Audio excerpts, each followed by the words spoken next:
Good morning भावनांनो. सकाळी उठल्या उठल्या निघलो कॉलेजला. रस्त्यान गटागटा मारला उसाचा रस. यो बघ बाई, सांताक्लॉजचे मामाचा पोर आहे वाटतं. मग ओपीडी मध्ये भरले मीटिंग. चर्चा गंभीर होती बाई. मग घेतलं सगळ्यांचा रगात. या बघ कसं एकमेकाला मिठ्ठ्या मारून चालल्या बाई, डेंजर आहे ती. मग निघलो कॉलेजशी घरी यायला. बंड्याच्या बरोबर आलो घरी. घरी आल्यावर नेला दलन. भाकरी नसता एवढ्या संध्याकाळचे. मग आलो घरनं, खोलली गाडी बाई. बघ मेकॅनिक झालतो तुमचा भाऊ पण. ह्यो चाक बाई नॉर्मल आणि ड्रिफ्टिंगचा लावला ना बाई, ड्रिफ्टिंगची चाका.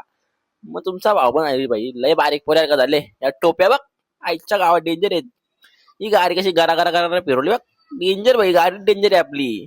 बारीक पोरे आणि माझ्यामध्ये काही फरक न टाळली, नुसता गाडी फिरव तुमचा भाऊ पण. भाऊ बनानो, मग्गाशी बारीक पोऱ्या नुसती गाडी चालली, लय मजा आली. तर काय ना, झोपतो आता. तर फॉलो करा, लाईक करा, कमेंट करा. तुम्ही प्रेम कमी दाखवता, लवकर लवकर फॉलो करा भाई लोकांनो.